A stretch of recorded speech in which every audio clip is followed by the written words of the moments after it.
Movie শুরু হয় Spiderman fur for home যেখানে শেষ হয়েছিল ঠিক তার পরবর্তী সময় থেকে। ওই মুভির পোস্ট ক্রেডিট সিনে আমরা দেখেছিলাম দ্য ডেইলি ব্লুগাল নিউজের হেড জে জনা জেমসন একটি ছোট্ট ভিডিও ক্লিপ সাধারণ মানুষের সামনে নিয়ে আসে, যে ভিডিও ক্লিপের মাধ্যমে কুয়েন্টিন বেক মানে মিস্টেরিও তার মারা যাবার কারণ হিসাবে দায়ী করে স্পাইডারম্যানকে। এমনকি স্পাইডারম্যানের মুখোশের পিছনে লুকিয়ে থাকা পিটার পার্কারকেও সারা বিশ্বের কাছে প্রকাশিত করে। ফলে যা হওয়ার তাই হয়। এতদিন যারা স্পাইডারম্যানকে তাদের হিরো মনে করত, এই ভিডিও দেখার পর ক্ষণিকের মধ্যেই তারা পাল্টি খেয়ে স্পাইডারম্যানের বিরুদ্ধে কথা বলতে শুরু করে, আর স্পাইডারম্যান হয়ে ওঠে হিরো থেকে ভিলেন। ফলে স্পাইডারম্যানকে আম জনতারা চারিদিক থেকে ঘিরে ধরে কৈফিয়ত নিতে শুরু করে যে সে কেন কুয়েন্টিন বেককে হত্যা করেছে। নিরুপায় হয়ে স্পাইডারম্যান এমজে কে সঙ্গে নিয়ে জনগণের মধ্যে থেকে পালিয়ে উপস্থিত হয় তার নিজের অ্যাপার্টমেন্টে। সেখানেই যখন হ্যাপি ও তার আন্টিকে এই নিয়ে সে কথা বলতে শুরু করে, তখনই দেখা যায় FBI তাদের অ্যাপার্টমেন্ট হেলিকপ্টারের সাহায্যে পুরোপুরি ঘিরে ফেলেছে। ওই নিউজ এত দ্রুত চারিদিকে ছড়িয়ে পড়েছে যে সেই মুহূর্তেই ড্যামেজ কন্ট্রোল ডিপার্টমেন্ট থেকে স্পাইডারম্যান, এমজে, আন্ট মে ও তার বন্ধু নেডকে আটক করা হয় এই বিষয়ে জিজ্ঞাসাবাদ করার জন্য। কিন্তু পিটারকে জিজ্ঞাসাবাদ করার পর সে জানায় মিস্টেরিওকে সে হত্যা করেনি, তাকে হত্যা করেছে ওই ড্রোনগুলি, যখন সেগুলি পুরোপুরি মিস্টেরিওরই কন্ট্রোলে ছিল। এইবার বাকিদেরকে যখন এই নিয়ে জিজ্ঞাসা করা হয়, তখন এমজে, আন্ট মে, নেড প্রত্যেকেই জানায় তারা কিছু বলবে না, যা বলার তাদের উকিলি কথা বলবে। শেষ পর্যন্ত দেখা যায় তাদের এই বিপদ থেকে তাদেরকে রক্ষা করে ম্যাট ম্যাডরক নামের একটি আইনজীবী। যারা মার্ভেলের টেলিভিশন সিরিজ দেখেন তারা অবশ্যই এই ক্যারেক্টারের সাথে পরিচিত। 2015 সাল নাগাদ ডিয়ার ডেভিল নামে মার্ভেলের একটি টেলিভিশন সিরিজ প্রকাশিত হয়েছিল, আর ম্যাট ম্যাডরক হলেন ওই সিরিজের মূল ক্যারেক্টার। আপনারা যদি চান এই টেলিভিশন সিরিজ আমি এক্সপ্লেন করতে পারি। যাই হোক, এখানে আমরা ম্যাট ম্যাডরকের একটি ছোট্ট ক্ষমতার উদাহরণ পাই। যখন সে তাদের অ্যাপার্টমেন্টে বসে কথা বলছিল, তখন বাইরে থেকে ছোড়া একটি ইট সে লক্ষ্য না করেই ক্যাচ করে নেয় তার সিক্স সেন্সের মাধ্যমে। মানে এটাই তার পাওয়ার। যাই হোক, তার পাওয়ার সম্বন্ধে আরো আইডিয়া আমরা ডেয়ার ডেভিল সিরিজ থেকেই পাবো। এরপর দেখা যায় পিটার তার আন্টিকে নিয়ে উপস্থিত হয় হ্যাপির ফ্ল্যাটে, কারণ তাদের এখন মনে হচ্ছিল তাদের অ্যাপার্টমেন্টে থাকাটা তাদের পক্ষে সুরক্ষিত হবে না, কারণ সাধারণ মানুষরা যখন তখন সেখানে হামলা করতে পারে। ঠিক যেমন কিছুক্ষণ আগেই একজন ইট ছুঁড়েছিল। পরবর্তী সিনে দেখা যায় নেক্সট দিন পিটার, এমজে ও নেড যখন শেষবারের মতো তাদের স্কুলে উপস্থিত হয়, তখন তারা বুঝতে পারে তাদের আগের জীবনের সাথে এখনকার জীবন পুরোপুরি চেঞ্জ হয়ে গেছে। কারণ স্কুলের কিছু স্টুডেন্ট এখন স্পাইডারম্যানের ফ্যান, আর কিছু মিস্টেরিও। আর পিটারের যেহেতু আইডেন্টিটি এখন রিভিল হয়ে গেছে, তাই সকলেই চারিদিক থেকে তাকে ঘিরে ধরে ছবি তুলতে শুরু করে, আর কেউ কেউ তাকে নিয়ে বিভিন্ন রকমের প্রশ্নও করতে শুরু করে, যেটা পিটারের একদমই ভালো লাগছিল না। এইবার কথা হলো, কেন তারা শেষবারের মতো স্কুলে উপস্থিত হয়েছে? আসলে তাদের স্কুল লাইফ শেষ, মানে এখন তাদের কলেজে ভর্তি হওয়ার পালা। আর তাদের তিনজনেরই এক্সপেকটেশন তারা MIT তে ভর্তি হবে। মানে এখন যেমন তারা তিনজনে খুব ভালো বন্ধু, সেই রকমই একই ইউনিভার্সিটিতে ভর্তি হয়ে তারা তিনজন এইভাবেই বন্ধু থাকবে। কিন্তু দুঃখের বিষয় হলো তারা জানতে পারে তাদের তিনজনেরই অ্যাপ্লিকেশন MIT রিজেক্ট করে দিয়েছে। মানে তাদের তিনজনের একজনও MIT তে চান্স পাবে না। কারণ হিসাবে MIT উল্লেখ করেছে বর্তমানে স্পাইডারম্যানকে নিয়ে যে কন্ট্রোভার্সি মানে বিতর্কের সৃষ্টি হয়েছে, সেই কারণেই তারা তাদের তিনজনের অ্যাডমিশন রিজেক্ট করেছে। এটা দেখেই পিটার পুরোপুরি হতাশ হয়ে যায়, কারণ সে ভাবতে শুরু করে যেটা হয়েছে তাকে ঘিরে, কিন্তু তার কারণে এমজে ও নেড কেন অ্যাডমিশন পাবে না। এটা ভাবতে ভাবতেই সে আর কোনো উপায় না দেখতে পেয়ে সোজা হাজির হয় স্যাংটাম স্যাংটোরামে। এইবার এর ভিতর যখন পিটার প্রবেশ করে, তখন আমরা দেখতে পাই স্যাংটামের ভিতর চারিদিকে বরফে ভর্তি। প্রথমেই পিটারের দেখা হয় ওয়াং এর সাথে। তার থেকেই পিটার জানতে পারে স্যাংটামের চারিদিকে বরফে ভর্তি হওয়ার কারণ। আসলে আমরা ডক্টর স্ট্রেঞ্জ মুভিতে দেখেছিলাম স্যাংটাম স্যাংটোরামের এমন কিছু গেট রয়েছে যার সাহায্যে বিভিন্ন জায়গা সরাসরি সেখানে যুক্ত হয়। এইরকমই একটি গেট সাইবেরিয়ার সাথে যুক্ত ছিল, যেটা ভুল করে খোলা থাকার কারণে সেখানকার বরফ পুরোপুরি স্যাংটামে ভর্তি হয়ে গেছে। এই কথা চলতে চলতেই সেই স্থানে হাজির হয় ডক্টর স্ট্রেঞ্জ। এই কথা ডক্টর সাহেব শোনার পরেই পিটারকে জানায় কেউ যদি দরজা ঠিকঠাক মতো বন্ধ করার সঠিক মন্ত্র পড়তে ভুলে যায়, তাহলে তো এই অবস্থা হবেই। ওয়াং এই কথা শুনেই তাকে জানায় এখন আমার কাঁধে অনেক বড় দায়িত্ব, এইসব ছোটখাটো ভুল তাই হতেই পারে। এর মানে আমরা বুঝতে পারি এটা ওয়াং এর কারণেই হয়েছে। আর এখানে আমরা আরো একটি ব্যাপার জানতে পারি, বর্তমানে ওয়াংই হচ্ছে সর্সারার সুপ্রিম, মানে সর্বোচ্চ জাদুকর, যেটা ছিলেন ডক্টর স্ট্রেঞ্জ। কিন্তু এখন ডক্টর স্ট্রেঞ্জের জায়গায় ওয়াং কেন? আসলে ইনফিনিটি ওয়ারে থ্যানোসের চুটকির ফলে ডক্টর স্ট্রেঞ্জও গায়েব হয়ে গিয়েছিল, তাই ডক্টর স্ট্রেঞ্জ 5 বছর না থাকাকালীন ওয়াং হয়ে ওঠে সর্বোচ্চ জাদুকর। যাই হোক, এরপর পিটার ডক্টর স্ট্রেঞ্জকে জানায় যখন থেকে মিস্টেরিও তার পরিচয় সবার সামনে প্রকাশ করে দিয়েছে, তখন থেকে তার জীবন পুরোপুরি বরবাদ হয়ে গেছে। তাই আপনি কি এমন কিছু করতে পারেন যার মাধ্যমে সবাই মনে করে এই রকম কিছু কোনোদিনই হয়নি? কারণ আমার কারণে আমার বন্ধুরাও বিপদে পড়েছে, তারা কোনো কলেজেই অ্যাডমিশন নিতে পারছে না। প্লিজ আপনি এই বিষয়ে কিছু হেল্প করুন। এইসব শুনেই ডক্টর স্ট্রেঞ্জ প্রথমেই তাকে জানায় সে এই মুহূর্তে কোনো হেল্প তাকে করতে পারবে না, কারণ তার কাছে বর্তমানে টাইম স্টোন নেই। কিন্তু ক্ষণিকের মধ্যেই তার মাথায় আসে দ্য রুনস অফ কাপকোলের কথা। পিটার তখন জানতে চায় এটা কি। ডক্টর স্ট্রেঞ্জ তখন জানায় এটি এমন একটি স্পেল, মানে জাদু মন্ত্র, যার সাহায্যে সময় তো পিছনে পেছাবে না, কিন্তু সবাই ভুলে যাবে পিটার পার্কারই স্পাইডারম্যান। যেটা শুনে সেখানে উপস্থিত ওয়ং ডক্টর স্ট্রেঞ্জকে জানায় তুমি এটা কখনোই করবে না, কারণ তুমি জানো এটা কতটা বিপজ্জনক। কিন্তু ডক্টর স্ট্রেঞ্জ তার কোনো কথা না শুনেই পিটারকে নিয়ে হাজির হয় স্যাংটামের গর্ভগৃহে। সেখানে পৌঁছেই ডক্টর সাহেব যখন ওই নির্দিষ্ট জাদুমন্ত্র পড়া শুরু করে, তখন পিটারকে জানায় স্পাইডারম্যান হিসাবে তোমাকে জানতে পেরে আমার খুবই ভালো লাগলো। এই কথা শুনে পিটার জানতে চায় কেন, এরকম কেন বলছেন। তখন ডক্টর স্ট্রেঞ্জ জানায় আর কিছুক্ষণের মধ্যেই এই পুরো দুনিয়া ভুলে যাবে পিটার পার্কারই স্পাইডারম্যান, মানে ডক্টর স্ট্রেঞ্জ নিজেও ভুলে যাবে স্পাইডারম্যানের আসল পরিচয়। এই কথা শুনে পিটার ডক্টর সাহেবকে জানায় আমরা কি কিছু জনকে এর মধ্যে থেকে বাদ রাখতে পারি না। ডক্টর সাহেব তখন বলে এই মন্ত্র এইভাবে কাজ করে না, এই মন্ত্র ব্যবহার করার মধ্যে এটাকে চেঞ্জ করা খুবই বিপজ্জনক হতে পারে। কিন্তু পিটার যখন জানায় তার গার্লফ্রেন্ড তাকে ভুলে যাবে এটা সে কিছুতেই চায় না, তখন ডক্টর স্ট্রেঞ্জ এক প্রকার বাধ্য হয়েই তার মন্ত্র কিছুটা চেঞ্জ করে যাতে এমজে পিটারের পরিচয় না ভুলে। কিন্তু এরপরেও পিটার এক এক করে তার বন্ধু নেড, আন্ট মে ও হ্যাপি এদেরকেও ওই মন্ত্র থেকে বাদ দিতে বলায় ডক্টর স্ট্রেঞ্জ ওই মন্ত্র ব্যবহার করাকালীন অস্থির হয়ে ওঠে, ফলে ওই মন্ত্র তার আয়ত্তের বাইরে চলে যেতে শুরু করে। এইবার ডক্টর স্ট্রেঞ্জ আর কোনো উপায় না দেখে ওই মন্ত্র কমপ্লিট না করেই ওই মন্ত্রটিকে একটি ক্রিস্টালের মধ্যে বন্দি করে দেয়। পিটার এটা দেখে তার কাছে জানতে চায় এখন সবাই ভুলে গেছে তো আমার পরিচয়।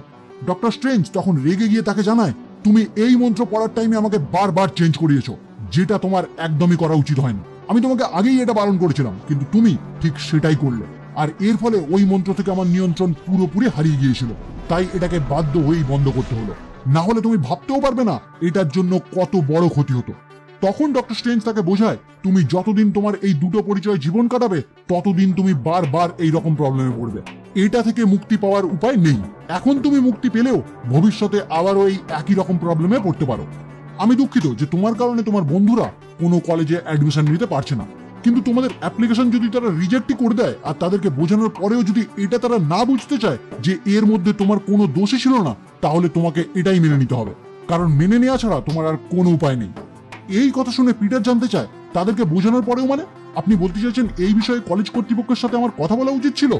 তখন ডক্টর স্ট্রেঞ্জ অবাক হয়ে তার কাছে জানতে চায় তুমি ওদের সাথে কথা বলার একবারও চেষ্টাই করোনি? তখন পিটার জানায় তারা আমার অ্যাপ্লিকেশন রিজেক্ট করেছে এটা দেখেই আমি আপনার থেকে সাহায্য চাইতে এসেছি।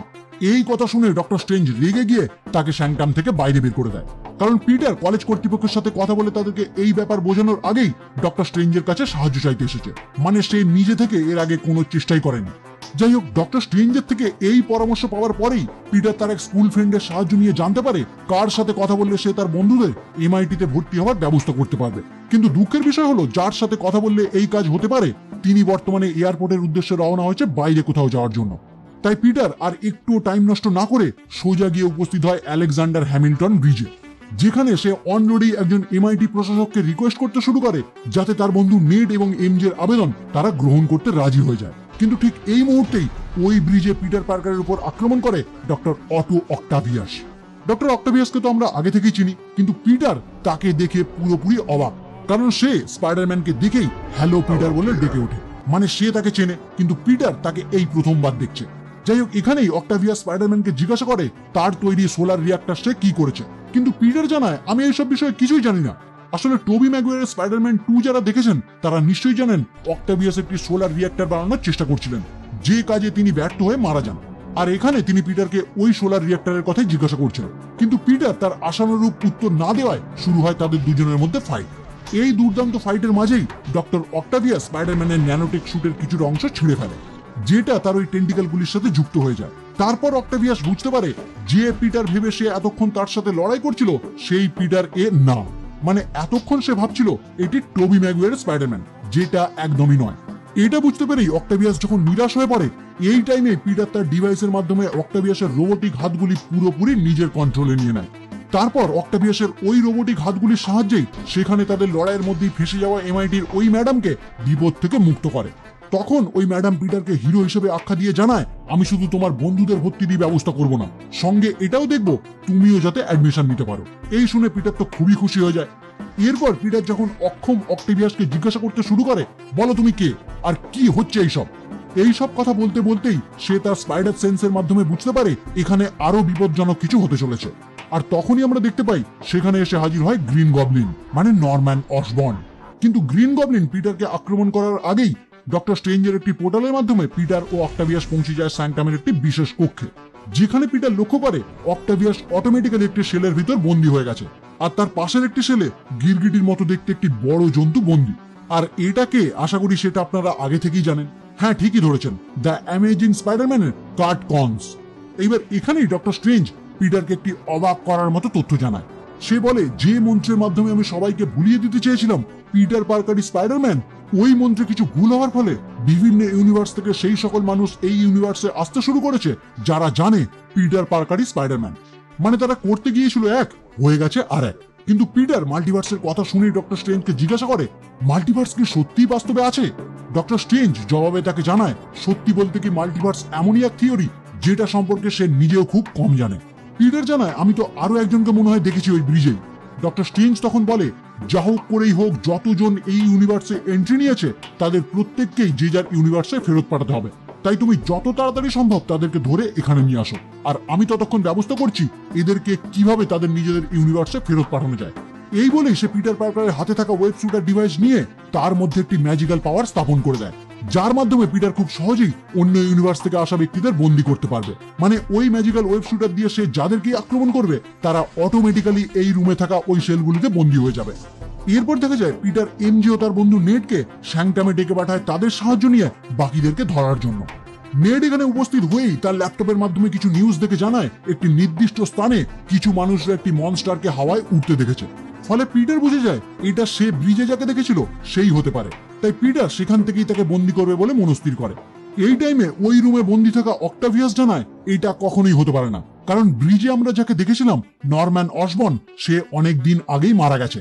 তাহলে হয় আমরা ভুল কাউকে দেখেছি, আর না হয় তুমি কোনো অন্ধকার নরকে যাচ্ছ কোনো এক ভূতের সাথে লড়াই করতে। কিন্তু পিটার তার এইসব কথা না শুনেই বেরিয়ে পড়ে সেই লোকেশনের উদ্দেশ্যে। এখানে আমরা পিটারকে একটি কালো স্যুট পরা অবস্থায় দেখতে পাই। স্বাভাবিকভাবে প্রশ্ন আসতেই পারে, এই স্যুট তো স্পাইডারম্যানের না, তাহলে এখানে সে এই স্যুট কোথা থেকে পেল? আসলে স্পাইডারম্যান মিস্টেরিওকে খুন করেছে এই নিউজ প্রকাশিত হওয়ার পরেই সাধারণ মানুষরা যখন তাকে ভিলেন হিসেবে দেখতে শুরু করেছিল, তখন কোনো একজন ব্যক্তি মানে মিস্টেরিও শুভাকাঙ্ক্ষী তার ওই ড্রেসের উপরে অন্য কালার ফেলে দিয়েছিল, যেটা অনেক ধোয়ার পরেও না ওঠায় ওই ড্রেসটি সে উল্টো করে পড়েছে, যে কারণেই তার কালার এইরকম কালো। মানে এটা তার ওই আগেরই স্যুট। যাই হোক, এই স্যুট পরে পিটার যখন ওই নির্দিষ্ট স্থানে গিয়ে উপস্থিত হয় তখনই তার উপর আক্রমণ করে ইলেকট্রি, মানে ম্যাক্স ডিলন, যাকে আমরা দ্য অ্যামেজিং স্পাইডারম্যান পার্ট 2-তে ভিলেন হিসেবে দেখে এসেছি। এখানে একটি দুর্ধর্ষ লড়াইয়ের পর স্পাইডারম্যান যখন তার সাথে পেরে উঠছে না, তখনই তাকে সাহায্য করার জন্য ইলেকট্রো স্পাইডারম্যানের মাঝে বাধা হয়ে দাঁড়ায় স্যান্ডম্যান, মানে ফ্লিন্ট মার্কো, যাকে আমরা স্পাইডারম্যান 3 মুভিতে দেখে এসেছি। যেহেতু আমরা সেখানে দেখেছিলাম স্যান্ডম্যান ভালো হয়ে গেছে, তাই এখানেও সে স্পাইডারম্যানকে সাহায্য করার জন্য এগিয়ে আসে। এইবার স্যান্ডম্যানের সাহায্য নিয়ে পিটার খুব সহজেই ইলেকট্রোকে তার ওই ম্যাজিক্যাল ওয়েব শুটারের মাধ্যমে পাঠিয়ে দেয় স্যান্টামের হোল্ডিং সেলে, যেটা দেখে স্যান্ডম্যান ভাবতে শুরু করে পিটার হয়তো তাকে এখানেই মেরে ফেললো। তাই সে রেগে গিয়ে পিটারের উপর চিৎকার করতে শুরু করে। তখন পিটার তাকেও ওই ওয়েব শুটারের মাধ্যমে বন্দী করে দেয়। অন্যদিকে দেখা যায় নরম্যান অনেক কষ্টে গ্রিন গবলিন ব্যক্তিত্ব থেকে মুক্ত হয়ে নিজের নিয়ন্ত্রণ ফিরে পায়। আসলে আমরা যারা 2002 সালে স্পাইডারম্যান দেখেছি তারা অবশ্যই জানি নরম্যান গ্রিন গবলিন হয়ে ওঠার পর তার মধ্যে দুটি সত্তা কাজ করতে শুরু করে। মানে নরম্যান ভালো হলেও গ্রিন গবলিন তাকে সব সময় খারাপ কিছু করতে বাধ্য করে। আর এখানে সে তার নিজের ব্যক্তিত্ব ফিরে পায়, মানে গ্রিন গবলিন থেকে ক্ষণিকের জন্য মুক্তি পায়। আর তারপরেই সোজা উপস্থিত হয় পিটার পার্কারের আন্টি আন্ট মেয়ের কাছে। সেখানে পৌঁছেই আন্ট মেয়েকে বোঝাতে শুরু করে মাঝে মাঝেই আমার মধ্যে দ্বিতীয় সত্তা ভর করে, আর তখন আমি কি করি সেটা আমি নিজেই জানি না, তাই আমি স্পাইডারম্যানের থেকে সাহায্য চাই। এখানে আপনাদের মনে প্রশ্ন আসতেই পারে, আন্ট মেয়ের কাছে সে কিভাবে পৌঁছলো? আসলে এখন স্পাইডারম্যানের পরিচয় সবার সামনে মুক্ত, তাই টিভি নিউজ দেখেই সে খুব সহজেই স্পাইডারম্যানের আন্টির কাছে পৌঁছে গেছে। এইবার আন্টি তার এইসব কথা শুনেই পিটারকে ফোন করে জানায়, তুমি যাদেরকে খুঁজছো তাদের মধ্যেই একজন অলরেডি আমার সামনে বসে আছে। ফলে পিটার দিক বিদিক শূন্য হয়ে সোজা সেখানে এসে উপস্থিত হয়। কিন্তু সে লক্ষ্য করে নরম্যান পুরোপুরি একটি সাধারণ মানুষ, এমনকি নরম্যান তার কাছে হেল্পও চাইছে। তাই সে খুব সহজেই তাকে বিশ্বাস করে তাকে সঙ্গে নিয়ে হাজির হয় স্যাংক্রামে। সেখানে যখন পিটার তার বন্ধু নেড ও এমজের সাথে তার পরিচয় করিয়ে দেয়, তখন নরম্যান এমজেকে মেরি জেন বলে সম্বোধন করে, যেমনটা তার ইউনিভার্সে ছিল। কিন্তু এমজে তাকে জানায় আমার নাম অ্যাকচুয়ালি মিচেল জোন্স। এরপর নরম্যান যখনই অক্টাভিয়াসের সামনে গিয়ে হাজির হয়, তখন অক্টাভিয়াস তাকে দেখে জানায় এটা হতেই পারে না, কারণ নরম্যান স্পাইডারম্যানের সাথে লড়াই করতে গিয়ে অনেক দিন আগেই মারা গেছে। এই কথা শুনে পিটার জানায় এটা কিভাবে সম্ভব। এই তো মিস্টার নরম্যান এখানে দাঁড়িয়ে আছে। তখন স্যান্ডম্যান জানায় আসলে ডক্টর অক্টাভিয়াস ও নরম্যান দুজনেই স্পাইডারম্যানের হাতে অনেক দিন আগেই মারা গেছে। আর আমরা দর্শকরা তো সকলেই জানি যে এরা অনেকেই স্পাইডারম্যানের হাতে অনেক দিন আগেই মারা গেছে। তাহলে এখানে তারা কিভাবে আসলো? যেই মুহূর্তে তারা স্পাইডারম্যানের হাতে মারা যাবার কথা, ঠিক তার আগেই তারা নিজেদের ইউনিভার্স থেকে টেলিপোর্ট হয়ে এই ইউনিভার্সে চলে আসে। এর মানে এরা যদি আবারও তাদের নিজেদের ইউনিভার্সে ফিরে যায়, তাহলে তাদের ভাগ্যে যা লেখা আছে তাই হবে, মানে তারা প্রত্যেকেই স্পাইডারম্যানের হাতে মারা যাবে। এই কারণেই পিটার ভাবতে শুরু করে কোনোভাবে যদি তাদেরকে ঠিক করা যায়, মানে পুনরায় তাদের প্রত্যেককে সাধারণ মানুষে পরিণত করা যায়, তাহলে হয়তো তারা তাদের ইউনিভার্সে ফিরে যাওয়ার পর আর মারা যাবে না, মানে স্পাইডারম্যান আর তাদেরকে হত্যা করবে না। কিন্তু এই টাইমে ডক্টর স্ট্রেঞ্জ সেখানে হাজির হয় দ্য ম্যাচিনাডি ক্যাডাভাস নামক একটি বক্স হাতে নিয়ে। আর পিটারকে দেখে জানায় ওই মন্ত্র আমি যে ক্রিস্টালে বন্দি করে রেখেছিলাম সেটা এর মধ্যেই আছে, আর এই বক্সের মাধ্যমেই এদেরকে পুনরায় তাদের নিজেদের ইউনিভার্সে পাঠানো সম্ভব। এই শুনে পিটার ডক্টর স্ট্রেঞ্জকে জানায় আমরা এখন কিছুতেই এদেরকে তাদের নিজেদের ইউনিভার্সে পাঠাতে পারি না, কারণ এদের মধ্যে অনেকেই তাদের নিজেদের ইউনিভার্সে মারা যাবে। কিন্তু এই কথা শুনে ডক্টর স্ট্রেঞ্জ জানায় আমাদের ভাগ্যে যেটা আছে সেটা আমরা কখনোই চেঞ্জ করতে পারি না। পিটার তখন বলে আমরা চেষ্টা করে তো একবার দেখতেই পারি। কিন্তু ডক্টর স্ট্রেঞ্জ পিটারকে সরি বলে ওই বক্সের সাহায্যে তাদেরকে পুনরায় নিজেদের জায়গায় পাঠানোর ব্যবস্থা করে। ঠিক তখনই পিটার ডক্টর স্ট্রেঞ্জের হাত থেকে ওই বক্স নিয়ে সেখান থেকে পালিয়ে যায়। অগত্যা ডক্টর স্ট্রেঞ্জ তার পিছু নিয়ে তাকে আঘাত করে তার শরীর থেকে তার আত্মাটি আলাদা করে দেয়। এই রকম সিন এর আগেও আমরা একাধিকবার দেখেছি। প্রথমত দেখেছিলাম গুরুমা এনসিয়েন্ট ওয়ান ডক্টর স্ট্রেঞ্জের উপরেই এই ট্রিক অ্যাপ্লাই করেছিল। নেক্সট টাইম আমরা দেখেছিলাম গুরুমা হাল্কের উপর সেম ভাবেই আঘাত করেছিল। কিন্তু এখন ডক্টর স্ট্রেঞ্জ ওই একই ট্রিক স্পাইডারম্যানের উপর অ্যাপ্লাই করে তার থেকে যখন ওই বক্সটি নিয়ে নেওয়ার চেষ্টা করে, তখন ডক্টর স্ট্রেঞ্জ নিজেও অবাক হয়ে যায়। কারণ স্পাইডারম্যানের শরীর থেকে তার আত্মা আলাদা হয়ে গেলেও তার শরীর ওই বক্সটি নিতে তাকে বাধা দিচ্ছিল। এই টাইমের মধ্যেই পিটারের আত্মা পুনরায় তার শরীরের মধ্যে প্রবেশ করে ওই বক্স নিয়ে আবারও পালিয়ে যেতে শুরু করে। তখন ডক্টর স্ট্রেঞ্জ বাধ্য হয়ে পিটারকে নিয়ে যায় তার মিরর ডাইমেনশনে। এবার মিরর ডাইমেনশন কি এটা জানার জন্য আপনাদেরকে অবশ্যই ডক্টর স্ট্রেঞ্জ দেখতে হবে। যাই হোক, এখানে ডক্টর স্ট্রেঞ্জ ও স্পাইডারম্যানের মধ্যে একটি দুর্ধর্ষ ফাইটিং সিকোয়েন্স আমরা দেখতে পাই, যেটা আমার মতে থিয়েটার ছাড়া ফিল করা একদমই অসম্ভব। যাই হোক, অবশেষে দেখা যায় স্পাইডারম্যান অনেক কষ্টে ডক্টর স্ট্রেঞ্জকেই তার ওই মিরর ডাইমেনশনে বন্দি করে তার হাতে থাকা স্লিং রিং ও ওই বক্স নিয়ে পুনরায় স্যাংটামে ফিরে আসে। আর তারপর প্রত্যেকটি ভিলেনকে সে তার সঙ্গে নিয়ে হাজির হয় হ্যাপি হোগানের ফ্ল্যাটে। সেখানে পৌঁছে মিস্টার স্টার্কের আধুনিক টেকনোলজির সাহায্যে পিটার চেষ্টা করতে শুরু করে তাদের প্রত্যেককে কিভাবে সারিয়ে তোলা যায়। এই কাজে ডক্টর নরম্যানও তাকে সাহায্য করতে শুরু করে। সর্বপ্রথম পিটার অটো অক্টাভিয়াসকে সফলভাবে নিরাময় করে। মানে আমরা তো জানি অক্টাভিয়াসের ওই রোবোটিক হাতগুলি তাকে এতদিন চালনা করছিল, আর সেটা হচ্ছিল তার গলার পিছনে থাকা একটি চিপ খারাপ হয়ে যাওয়ার কারণে। কিন্তু এখন পিটার নতুন একটি চিপ প্রতিস্থাপন করার ফলে সে পুনরায় তার নিয়ন্ত্রণ ফিরে পায়। মানে এখন থেকে সে নিজে তার ওই রোবোটিক হাতগুলিকে চালনা করবে। এরপর ইলেকট্রোর বুকে এমন একটি ডিভাইস লাগিয়ে দেয় যার মাধ্যমে সে ইলেকট্রোম্যান থেকে পুরোপুরি একটি সাধারণ মানুষের রূপান্তরিত হবে। আর তারপর পিটার যখনই নরম্যানকে নিরাময় করার জন্য তৈরি হয়, তখনই সে তার স্পাইডার সেন্সের মাধ্যমে বুঝতে পারে এখানে খারাপ কিছু হতে চলেছে। এরপরেই আমরা দেখতে পাই নরম্যানের দ্বিতীয় সত্তা মানে গ্রিন গবলিন পুনরায় তার মধ্যে মাথা ছাড়া দিয়ে ওঠে। প্রথমেই গ্রিন গবলিন ইলেকট্রোকে কথার জালে এমন ভাবেই ফাঁসিয়ে দেয় যে সে তার বুকে লাগানো ওই ডিভাইসটি খুলে ওই রুমেই থাকা আয়রন ম্যানের একটি আর্ক রিঅ্যাক্টর লাগিয়ে নেয়, যার ফলে তার ক্ষমতা আগের থেকে ডবলেরও বেশি হয়ে যায়। এদিকে এখানেই শুরু হয় গ্রিন গবলিন ও স্পাইডারম্যানের মধ্যে লড়াই। এই লড়াইয়ের মাঝেই আন্ট মে গ্রিন গবলিনের ছোড়া একটি পাম্পকিন বোমের সাহায্যে গুরুতরভাবে আহত হয়ে সেখানেই মারা যায়। কিন্তু মারা যাওয়ার আগে তিনি পিটারকে সেই ডায়লগ দিয়ে যান যেটা আমরা স্পাইডারম্যান ও অ্যামেজিং স্পাইডারম্যান দুটি মুভিতেই শুনে এসেছি, the great power comes with great responsibility, মানে মহান শক্তি আসে মহান দায়িত্ব নিয়ে। আসলে এই কথা বলার কারণ পিটার তার আন্টিকে এই অবস্থায় দেখে সে নিজেকেই দায়ী করতে শুরু করে আর জানায় সেই যদি ডক্টর স্ট্রেঞ্জের কথা শুনে তাদের প্রত্যেককে নিজেদের ইউনিভার্সে ফেরত পাঠিয়ে দিত, তাহলে হয়তো তার আন্টি এইভাবে মারা যেত না। এই কথার বদলেই তার আন্টি তাকে এই ডায়লগ দিয়ে জানায় তুমি ওদেরকে ভালো করার দায়িত্ব নিয়ে একদম ঠিক করেছো। অন্যদিকে দেখা যায় নেড ও এমজে এই নিউজ টিভিতে দেখে পুরোপুরি উদাস হয়ে পড়ে আর ডিসিশন নেয় তাদের কাছে থাকা ওই বক্স ইউজ করে তারা প্রত্যেকটি ভিলেনকে পুনরায় তাদের নিজের ইউনিভার্সে পাঠিয়ে দেবে। আসলে পিটার যখন ডক্টর স্ট্রেঞ্জকে মিরর ডাইমেনশনে আটকে ওই বক্স নিয়ে ফিরে এসেছিল, তখনই সে ওই বক্স নেড ও এমজেকে দিয়ে জানায় এটা তাদের কাছেই রাখতে, আর যদি সে কোনো বিপদে পড়ে তাহলে ওই বক্স ইউজ করে তারা যেন তাদেরকে তাদের ইউনিভার্সে পাঠিয়ে দেয়। কিন্তু এই টাইমে তারা যখন ভাবছে ওই বক্স ব্যবহার করে এই কাজ তারা করবে, তখন নেড হাত নেড়ে নেড়ে কথা বলার টাইমে লক্ষ্য করে তাদের সামনে একটি পোর্টাল ওপেন হওয়ার মতো কিছু তৈরি হচ্ছে। আসলে ডক্টর স্ট্রেঞ্জের স্লিং রিং পিটার পার্কার যে কেড়ে নিয়েছিল সেটা সে নেডের কাছে রেখে গিয়েছিল, আর এই টাইমে নেড সেটা তার হাতে পড়ে থাকার কারণে এই পোর্টাল ওপেন হতে শুরু করে। যেটা দেখে এমজে তাকে বলে তুমি চেষ্টা করো ওই পোর্টাল ওপেন করে পিটারকে ডাকার। তখন নেডও তার হাত ঘুরিয়ে পিটারের নাম বলে পোর্টাল ওপেন করার চেষ্টা করে, আর অপ্রত্যাশিতভাবে পোর্টাল ওপেন হয়ে তার মধ্যে থেকে বেরিয়ে আসে স্পাইডারম্যান। কিন্তু তারা সহ আমরা দর্শকরা সকলেই চমকে উঠি যখন দেখতে পাই এটি আসলে মার্ভেল সিনেম্যাটিক ইউনিভার্সের স্পাইডারম্যান না, এটি দ্য অ্যামেজিং স্পাইডারম্যানের স্পাইডারম্যান অ্যান্ড্রু গারফিল্ড। এটা দেখে তারা দুজন অবাক হয়ে যায় আর ভাবতে শুরু করে এটা কিভাবে সম্ভব। কিন্তু পরক্ষণেই তারা যখন বুঝতে পারে এটা অন্য কোনো ইউনিভার্সের স্পাইডারম্যান ঠিক ওই ভিলেনগুলির মতোই এখানে চলে এসেছে, তখন নেড দ্বিতীয়বারের মতো চেষ্টা করতে শুরু করে পোর্টাল ওপেন করে পিটারকে খুঁজে বের করে আনা। কিন্তু দ্বিতীয়বারে আমাদের সামনে এসে হাজির হয় টোবি ম্যাগুয়ারের স্পাইডারম্যান। এই সিন আমার কাছে নস্টালজিয়া বস, কারণ আমার সব থেকে ফেভারিট টোবি ম্যাগুয়ারের স্পাইডারম্যান। এই তিনজনের মধ্যে আপনাদের সব থেকে ফেভারিট কে সেটা অবশ্যই আমাকে কমেন্ট করে জানাবেন। যাই হোক, এই দুটি স্পাইডারম্যান এখানে আসার পরেই জানায় গতকাল থেকেই তারা তাদের নিজেদের ইউনিভার্স থেকে এই ইউনিভার্সে চলে এসেছে, আর তারপর থেকে তারা এখানেই আছে। এরপর টোবি ম্যাগুয়ার স্পাইডারম্যান নেড ও এমজে কে বলে সে কাল থেকেই তাদের বন্ধুকে খুঁজছে, কারণ সে বুঝতে পেরেছে এখন তার সাহায্যের দরকার। উত্তরে এমজে তাকে জানায় অবশ্যই তার এখন সাহায্য দরকার, কিন্তু সে কোথায় আছে সেটা তারা কেউ জানে না। আবারও টোবি তাদেরকে বলে এমন কোনো জায়গা নিশ্চয়ই থাকবে যে তার মন খারাপ হলেই সর্বপ্রথম সে সেখানে গিয়ে উপস্থিত হয়। যেমন আমার একটি জায়গা ছিল ক্রাইসলার বিল্ডিং। অ্যামেজিং স্পাইডারম্যান তখন জানায় হ্যাঁ আমারও যেমন ছিল এম্পায়ার স্টেট। তখন এমনি জানায় হ্যাঁ হয়তো আমি জানি সেই রকম একটি জায়গার কথা। তারপর তারা সকলে মিলে গিয়ে উপস্থিত হয় সেই স্থানে, যেখানে দুই বন্ধু প্রথমে পিটারকে সান্ত্বনা দেয় আর তারপর জানায় দেখো তোমার সাথে কারা দেখা করতে এসেছে।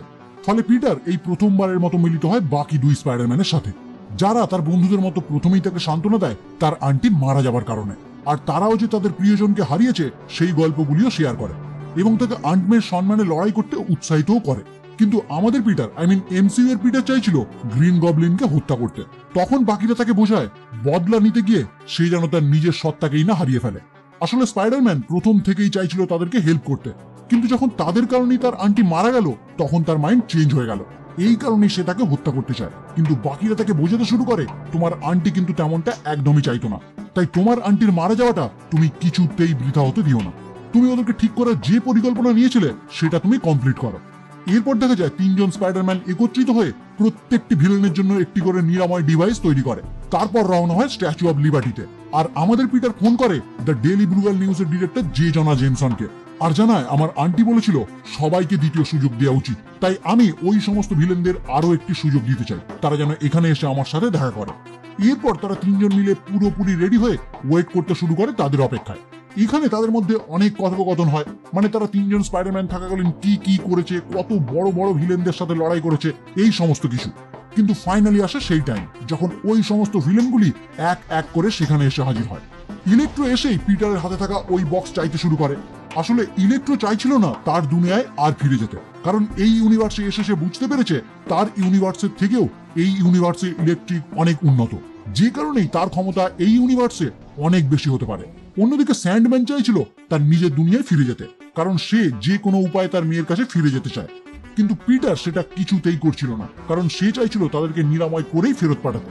যাই হোক, এখানে যখন ইলেকট্রো ওই বক্স নেওয়ার জন্য পিটারের পিছনে পড়ে যায়, তখন পিটার ওই বক্স নেড ও এমজেকে দিয়ে দেয় যাতে ওই বক্স নিয়ে তারা এখান থেকে পোর্টালের মাধ্যমে পালিয়ে যায়। কিন্তু মুশকিল হয়ে যায়, ওই পোর্টাল নেড কিছুতেই অফ করতে পারে না। এদিকে তিনটি স্পাইডারম্যান একত্রিত হয়ে একসঙ্গে তিনটি ভিলেন ইলেকট্রো, স্যান্ডম্যান ও লিজার্ডের বিরুদ্ধে লড়াই করতে শুরু করে। ট্রাস্ট মি, এই সিনটি জাস্ট ওয়াও। এই মুভি রিলিজ হওয়ার প্রথম দিনেই আমি এই মুভিটি থিয়েটারে দেখতে গিয়েছিলাম। মুভির অনেক সিনই আছে যেই টাইমে অডিয়েন্সরা এত চিৎকার করছিল যে ক্ষণিকের জন্য মুভির কোনো সাউন্ডে শুনতে পাওয়া যায়নি। আর এটা হলো সেই সিনগুলির মধ্যে মোস্ট অ্যাট্রাকটিভ একটি সিন। আমি আপনাদের বারবার বলি, ফাইট সিন মুখে বলে এক্সপ্লেন করা কখনোই সম্ভব না, এর জন্য আপনাদেরকে পুরো মুভি অবশ্যই দেখতে হবে। যাই হোক, প্রথমেই আমরা দেখতে পাই টোবি ম্যাগুয়ারের স্পাইডারম্যান তাদের তৈরি একটি ডিভাইসের মাধ্যমে প্রথমেই স্যান্ডম্যানকে নর্মাল মানুষে পরিণত করে। এদিকে এখনো নেড ওই পোর্টাল বন্ধ করতে না পারায় লিজার্ড তাদের উপর আক্রমণ করে, যেটা দেখে আমাদের পিটার তাদেরকে কোনো রকমের তার হাত থেকে মুক্ত করে লিজার্ডের উপর তাদের তৈরি ফর্মুলা ইনজেক্ট করে, যার ফলে সঙ্গে সঙ্গে লিজার্ড নিরাময় হয়ে কার্ড কনসে পরিণত হয়। অন্যদিকে বাকি দুই স্পাইডারম্যান ইলেকট্রোর সাথে লড়াই করছিল তাকে নর্মাল অবস্থায় ফিরিয়ে আনার জন্য, কিন্তু এখন যেহেতু ইলেকট্রো আর্ক রিঅ্যাক্টর ইউজ করছে তাই তার ক্ষমতা আগের থেকে অনেক বেশি। এই কারণেই তারা দুজন তার সাথে কিছুতেই পেরে উঠতে পারছিল না। ঠিক এই টাইমে ডক্টর অটো অক্টাভিয়াস সেখানে উপস্থিত হয়ে ইলেকট্রোর বুকে লেগে থাকা ওই আর্ক রিঅ্যাক্টর খুলে সেই ডিভাইসটি লাগিয়ে দেয়, যার ফলে ইলেকট্রো একজন সাধারণ মানুষে রূপান্তরিত হয়। এদিকে নেড ও এমজে আবারও চেষ্টা করে পোর্টাল ওপেন করে ওই বক্স নিয়ে সেখান থেকে পালিয়ে যাওয়ার, কিন্তু এইবার যখনই তারা পোর্টাল ওপেন করে তার মধ্যে থেকে বেরিয়ে আসে ডক্টর স্ট্রেঞ্জ। ডক্টর সাহেব এখানে এসেই তাদের হাত থেকে ওই বক্সটি কেড়ে নেয়, কিন্তু যখনই সে লক্ষ্য করে পিটার তার কথা অনুযায়ী সবাইকে নিরাময় করছে, তখন সে ওই বক্সটি আর ব্যবহার করে না। সবকিছু যখন তাদের পুরো প্ল্যান মতো চলছিল, ঠিক তখনই গ্রিন গবলিন সেখানে উপস্থিত হয়ে ডক্টর স্ট্রেঞ্জের হাতে থাকা ওই বক্স একটি পাম্পকিন বোমের সাহায্যে ব্লাস্ট করিয়ে দেয়, যার ফলে ওই মন্ত্র পুনরায় ক্রিস্টাল থেকে উন্মুক্ত হয়ে যায়। আর আবারও সমস্ত ইউনিভার্স থেকে সেই সকল মানুষরা আসতে শুরু করে যারা জানে পিটার পার্কারই স্পাইডারম্যান। ডক্টর স্ট্রেঞ্জ এটা দেখেই তার ক্ষমতার সাহায্যে সঙ্গে সঙ্গেই ওই মন্ত্র কন্ট্রোল করার চেষ্টা করে। এদিকে ওই ব্লাস্ট হওয়ার ফলে এমজে ও নেড উপর থেকে পড়ে যেতে শুরু করে, যেটা দেখে আমাদের পিটার এমজে কে বাঁচাতে গেলে গবলিন তাকে বাধা দেয়, কিন্তু শেষমেশ দ্য অ্যামেজিং স্পাইডারম্যান এমজে কে বাঁচিয়ে নেয়। আর তারপর সে কিছুটা ইমোশনাল হয়ে পড়ে, কারণ ঠিক এইভাবেই তার গার্লফ্রেন্ড উপর থেকে পড়ে মারা গিয়েছিল, যাকে সে বাঁচাতে ব্যর্থ হয়েছিল। আর নেডকে উপর থেকে পড়ে যাওয়া থেকে বাঁচিয়ে নেয় ডক্টর স্ট্রেঞ্জের ক্লক অফ লেভিটেশন। অন্যদিকে পিটার গ্রিন গবলিনের এই কাজে ক্ষুব্ধ হয়ে গবলিনের সাথে মারামারি করতে শুরু করে এবং শেষ পর্যায়ে আন্ট মের মৃত্যুর প্রতিশোধ নিতে গবলিনের ওই গ্লাইডারের সাহায্যে তাকে হত্যা করতে যায়, কিন্তু গবলিনের ইউনিভার্স থেকে আসা পিটার তাকে থামিয়ে দেয়। এই সুযোগ নিয়েই গবলিন ছুরির সাহায্যে ওই পিটারকে আঘাত করে, আর তারপর আমাদের পিটারকে তার কথার জালে ফাঁসিয়ে উদ্দীপ্ত করতে শুরু করে, যাতে পিটার তার সাথে পুনরায় লড়াই করে। কিন্তু এই টাইমে অ্যামেজিং স্পাইডারম্যানের পিটার গবলিনের জন্য তৈরি ইনজেকশন তাকে ছুঁড়ে দেওয়ায় সেটা নিয়ে আমাদের পিটার গবলিনকে ইনজেক্ট করে, যার ফলে গবলিন তার দ্বিতীয় সত্তা থেকে পুরোপুরিভাবে মুক্তি পায়। এই টাইমে ডক্টর স্ট্রেঞ্জ পিটারকে জানায় সে কিছুতেই আর তাদেরকে আটকাতে পারছে না। ওই মন্ত্র মুক্ত হওয়ার ফলে অন্য ইউনিভার্স থেকে সেই সমস্ত ব্যক্তিরা আসতে শুরু করেছে যারা জানে পিটার পার্কারই স্পাইডারম্যান। এরপর পিটার বুঝতে পারে যে মাল্টিভার্সকে রক্ষা করার একমাত্র উপায় হলো প্রত্যেকের স্মৃতি থেকে নিজেকে মুছে ফেলা, মানে একদম প্রথম টাইমে ডক্টর স্ট্রেঞ্জ যেটা করতে চেয়েছিল, সকলেই ভুলে যাবে পিটার পার্কারের আসল পরিচয়। ফলে এক প্রকার নিরুপায় হয়েই পিটার ডক্টর স্ট্রেঞ্জকে অনুরোধ করে সে যেন ওটাই করে, সবার মাইন্ড থেকে তার পরিচয় আউট করে দেয়, তাহলে তো আর অন্য কোনো ইউনিভার্স থেকে এখানে কেউ আসবে না। ফলে ডক্টর স্ট্রেঞ্জ আবারও লেগে পড়ে সেই কাজে, আর পিটার শেষবারের মতো বাকি দুই পিটারের সাথে দেখা করে তাদেরকে জড়িয়ে ধরে, আর অ্যাট লাস্ট পৌঁছায় এমজে ও নেডের কাছে, কারণ তাদেরকে তো জানাতেই হবে যে তারা আর কিছুক্ষণের মধ্যেই পিটারের পরিচয় পুরোপুরি ভাবে ভুলে যাবে, মানে তারা যে পিটার বলে কাউকে চিনতো এটা আর তাদের কোনোদিনই মনে থাকবে না। কিন্তু পিটার তাদেরকে প্রতিশ্রুতি দেয় সে নিজে থেকে তাদেরকে খুঁজে বের করে তাদের সাথে পরিচয় করবে। এদিকে ডক্টর স্ট্রেঞ্জ এতক্ষণে তার নতুন মন্ত্র নিক্ষেপ করার ফলে অন্যান্য ইউনিভার্স থেকে আসা প্রত্যেকেই, মানে দুটি স্পাইডারম্যান ও তাদের ভিলেনরা, যে যার নিজেদের ইউনিভার্সে ফিরে যায়। এইবার যখন সবাই পিটারের অস্তিত্ব ভুলে যায়, তখন পিটার নিজে থেকেই এমজে ও নেডের সাথে পরিচয় করার জন্য হাজির হয় তাদের কাছে, কিন্তু শেষমেশ সে তাদের কাছে তার নিজের পরিচয় দিতে অক্ষম হয়। পরবর্তী সিনে দেখা যায় পিটার উপস্থিত হয়েছে তার আন্টির সমাধিস্থলে, যেখানে তার সাথে দেখা হয় হ্যাপি হোগানের, আর এখানেও আমরা দেখতে পাই হ্যাপি বর্তমানে পিটারকে চেনেই না। লাস্ট সিনে দেখা যায় পিটার পুনরায় তার স্পাইডারম্যান স্যুট পরে বেরিয়ে পড়ে নিজের কাজে। মিড ক্রেডিট সিনে দেখা যায় অন্য ইউনিভার্স থেকে হাজির হওয়া এডি ব্রক ও তার সহচর সঙ্গী ভেনম একটি বারে বসে বারটেন্ডারের সাথে এই ইউনিভার্সের সুপারহিরো ও ব্লিপ সম্বন্ধে কথা বলছে। ঠিক এই টাইমে ডক্টর স্ট্রেঞ্জের ওই মন্ত্রের ফলেই তারা দুজন পুনরায় তাদের নিজেদের ইউনিভার্সে ফিরে যায়, কিন্তু অবাক করার মতো বিষয় হলো তাদের অজান্তেই ওই কাউন্টারের সিম্বিওটের একটি অংশ রেখে যায়, মানে পরবর্তী টাইমে ভেনম ও এমসিইউতে এন্ট্রি নিতে চলেছে।